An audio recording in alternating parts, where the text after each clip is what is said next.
दोस्तों, दुनिया की सबसे खतरनाक कूटनीतिक जंग इस वक्त एक ऐसे मोड़ पर आ खड़ी हुई है जहां एक गलत कदम पूरी दुनिया को हिला सकता है। एक तरफ है अमेरिका, जो खुद को दुनिया का थानेदार मानता है। दूसरी तरफ है ईरान, एक ऐसा मुल्क जिसने 40 साल की पाबंदियां झेली, हजारों पाबंदियां सही, अपने परमाणु वैज्ञानिकों की हत्याएं देखी, लेकिन घुटने नहीं टेके। और अब जब दोनों देश बातचीत की मेज पर बैठे हैं तो डोनाल्ड ट्रंप ने एक ऐसा बयान दे दिया जिसने पूरी दुनिया को चौंका दिया।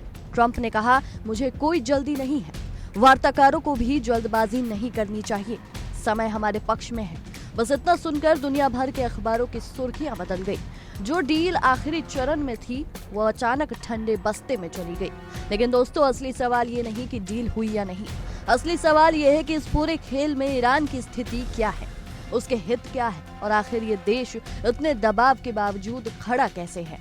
तो चलिए पूरी कहानी समझते हैं शुरू से।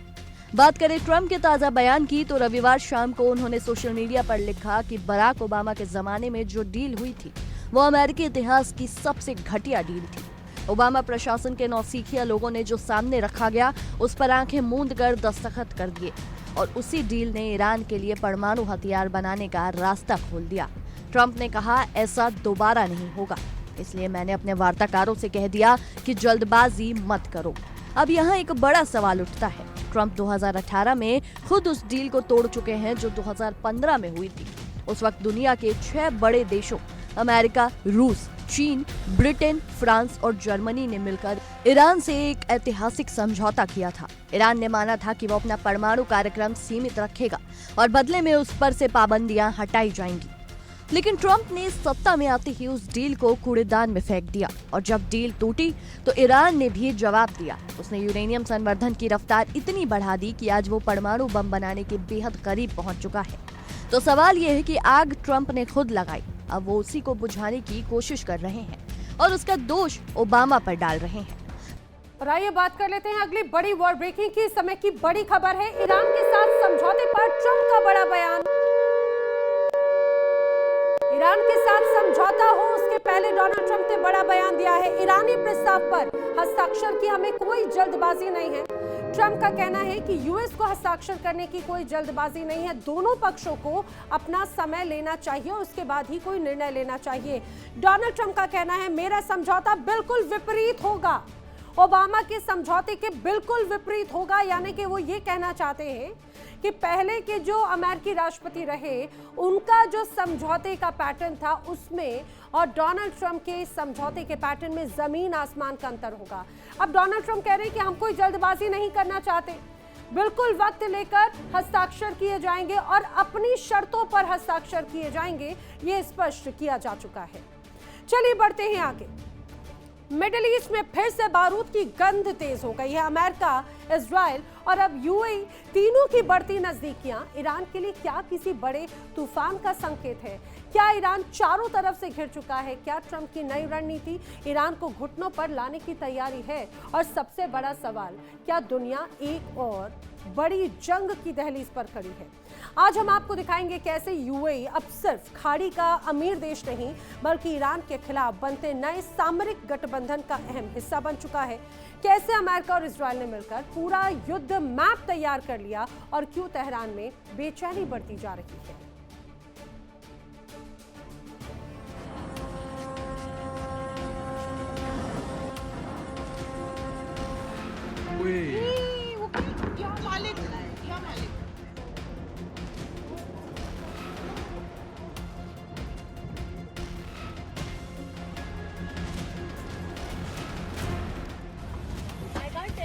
संयुक्त अरब अमीरात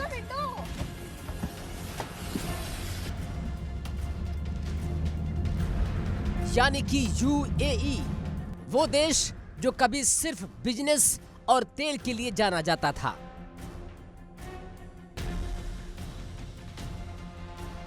आज वही देश मिडिल ईस्ट की सबसे बड़ी जियोपॉलिटिकल लड़ाई का सेंटर बनता जा रहा है।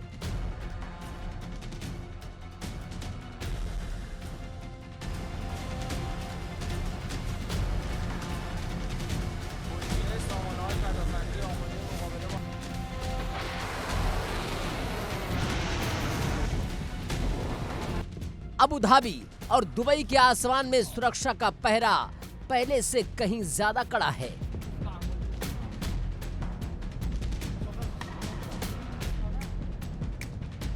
इजराइल के एयर डिफेंस सिस्टम, अमेरिकी सैन्य सपोर्ट और हाईटेक निगरानी नेटवर्क,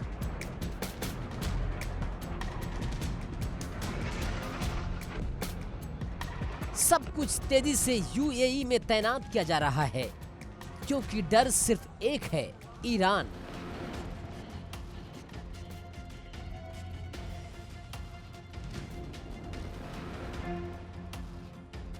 दरअसल बाराका न्यूक्लियर प्लांट पर ड्रोन हमले के बाद यूएई पूरी तरह अलर्ट मोड पर है और यहीं से शुरू होती है उस नई रणनीति की कहानी जिसे एक्सपर्ट त्रिकोणीय दबाव कह रहे हैं।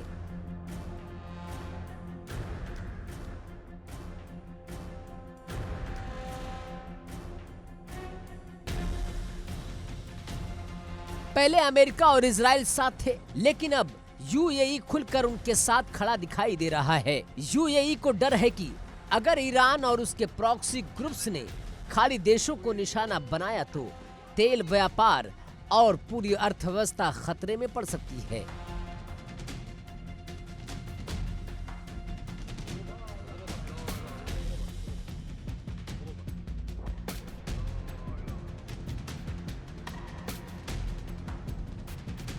इसलिए अबू धाबी ने अपने दरवाजे अमेरिकी हथियारों और इजरायली टेक्नोलॉजी के लिए पूरी तरह खोल दिए हैं।